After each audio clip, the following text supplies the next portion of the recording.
Upaya besar untuk perdamaian sedang berlangsung ketika kekuatan regional bertemu di Islamabad, menyerukan deeskalasi mendesak dalam konflik Timur Tengah yang semakin memanas. Namun di lapangan situasinya terus memburuk. Iran telah mengeluarkan peringatan keras terhadap invasi darat AS dan mengatakan bahwa mereka siap untuk merespon dengan kekuatan penuh. Sementara itu, Amerika Serikat meningkatkan kehadiran militernya dan ribuan pasukan dan unit canggih bergerak ke wilayah tersebut. Pada saat yang sama, serangan Iran baru-baru ini terhadap pabrik kimia di Israel Selatan menimbulkan kekhawatiran akan kebocoran berbahaya, menyoroti bahaya yang semakin besar bagi warga sipil dan infrastruktur. Dengan diplomasi yang tidak pasti dan eskalasi militer yang semakin cepat, kawasan ini berada di persimpangan jalan yang kritis. Akankah ini akan berakhir atau justru sebaliknya? Islamic Revolutionary Guard Corps (IRGC) and Iran's regular army, all seeking to. Babak terbaru konflik Iran dan Israel dan Amerika Serikat kini memasuki fase yang lebih serius melalui Operation True Promise 4. Jika sebelumnya ketegangan lebih sering dimainkan lewat jalur tidak langsung melibatkan proksi dan serangan terbatas, kali ini pola itu berubah drastis. Intensitas meningkat, keterlibatan menjadi lebih terbuka, dan durasinya pun melampaui perkiraan banyak pengamat. Dalam hitungan pekan, rangkaian serangan terjadi berulang tanpa jeda yang jelas, memperlihatkan bahwa situasi ini bukan lagi lonjakan konflik sementara, melainkan telah berkembang menjadi pola konfrontasi yang terus berlangsung. Pemicu eskalasi kali ini datang dari langkah tegas Donald Trump yang mengeluarkan peringatan keras kepada Iran. Ia menetapkan batas waktu 48 jam, menuntut agar Selat Hormuz dibuka sepenuhnya tanpa ancaman apapun.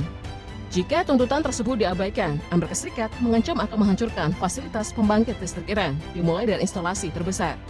Ancaman ini langsung mengguncang panggung global, karena serangan terhadap sektor energi berarti menyasar langsung pusat kekuatan ekonomi Iran. Namun arah situasi berubah dalam waktu singkat.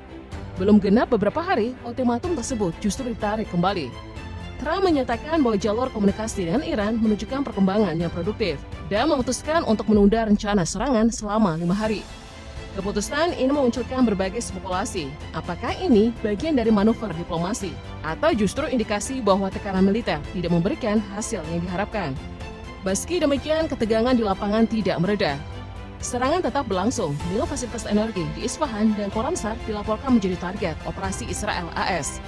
Dampaknya terasa langsung, distribusi gas menuju pembangkit listrik di Khorramshahr terganggu, yang kemudian memicu pemadaman total di wilayah tersebut. Ini bukan sekedar serangan simbolik, melainkan pukulan nyata terhadap infrastruktur vital yang menopang kehidupan masyarakat. Sebagai respon, Iran meningkatkan sikapnya secara terbuka.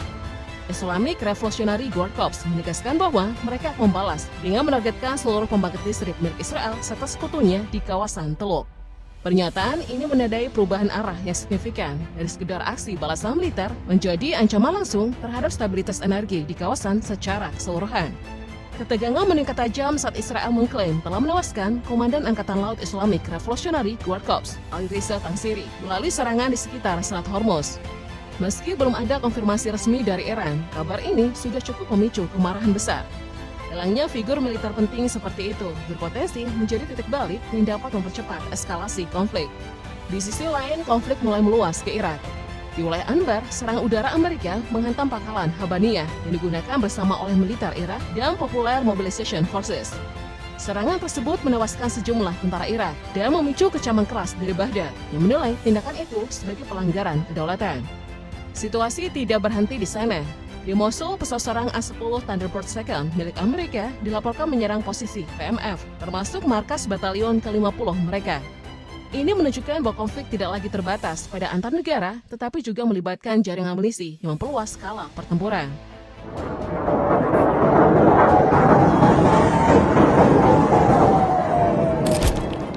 Memasuki fase berikutnya, dinamika konflik menjadi lebih kompleks. Bukan hanya serangan langsung antar negara, tetapi juga melibatkan jaringan proksi Iran di berbagai titik strategis.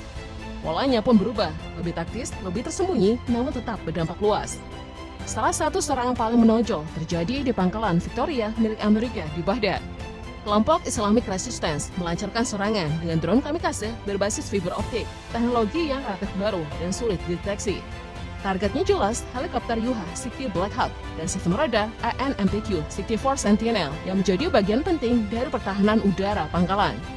Serangan ini menunjukkan bahwa proksi Iran tidak hanya menyerang, tetapi juga mampu menembus pertahanan modern dengan presisi tinggi. Tekanan tak hanya terasa di garis depan, tetapi mulai merambat masuk ke jantung wilayah Israel. Di kota Hadera, sebuah pembangkit listrik dilaporkan mengalami gangguan berat usai serangan yang diduga berasal dari Iran. Dampaknya langsung terasa, pemadaman listrik terjadi di sejumlah area. Situasi ini menjadi sinyal jelas bahwa infrastruktur sipil kini tak lagi aman, melainkan telah masuk ke dalam daftar sasaran. Konflik ini pun tak lagi bisa disebut terbatas, karena sudah menyentuh langsung kehidupan sehari-hari masyarakat. Tak lama kemudian laporan lain menyusul, sebuah gudang di Berseba dilalap kebakaran besar. Hingga kini penyebab pastinya masih belum dipastikan. Namun beberapa sumber mengarah pada kemungkinan serangan rudal yang datang tanpa didahului peringatan sirine. Jika dugaan ini benar, maka hal tersebut mengindikasikan adanya celah dalam sistem deteksi dini Israel, sebuah sistem yang selama ini dikenal sangat maju dan andal. Sementara itu, ketegangan juga meluas ke wilayah laut. Kapal induk USS Abraham Lincoln kembali menjadi pusat perhatian setelah Iran mengklaim telah menjadikannya sebagai target serangan drone dan rudal. Di sisi lain, pihak Amerika menyebut insiden yang terjadi hanyalah kecelakaan operasional. Namun terlepas dari perbedaan klaim tersebut, satu hal menjadi jelas. Keberadaan kapal ini dalam jangkauan sistem Iran memperlihatkan bahwa bahkan aset militer besar pun kini berada dalam posisi yang rentan di kawasan yang kian memanas. Eskalasi juga merambah ke dunia digital. Ranah cyber kini menjadi medan tempur baru yang tak kalah krusial. Iran melalui kelompok peretas yang terafiliasi dilaporkan meningkatkan intensitas serangan terhadap Israel. Akibatnya lebih dari 50 pelaku usaha kecil dan menengah kehilangan data penting mereka. Ini bukan sekedar gangguan teknis biasa, melainkan pukulan langsung terhadap sektor ekonomi sipil. Yang lebih mengkhawatirkan, puluhan kamera CCTV publik di berbagai wilayah Israel berhasil diretas. Perangkat ini sejatinya digunakan untuk keamanan, namun di tangan yang salah, ia bisa dimanfaatkan untuk memantau pergerakan hingga membantu menentukan target serangan. Metode seperti ini bukan hal baru, pernah digunakan dalam konflik sebelumnya, namun kini kembali muncul dengan skala yang jauh lebih luas.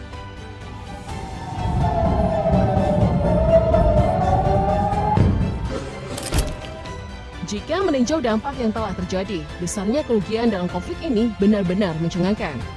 Dalam kurun sekitar 25 hari sejak situasi memanas, biaya perang yang dikeluarkan Amerika Serikat sudah melampaui 33 miliar dolar. Bahkan berdasarkan laporan Pentagon ke Kongres, 6 hari pertama saja telah menghabiskan 11,3 miliar dolar. Dan setelah itu biaya operasional terus berjalan di kisaran 1 miliar dolar per hari.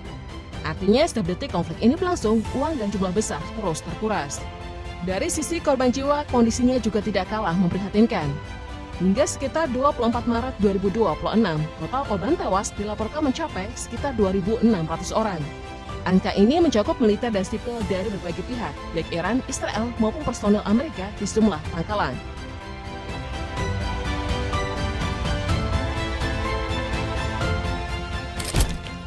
Di tengah memanasnya konflik, situasi justru bergerak dalam arah yang penuh ironi.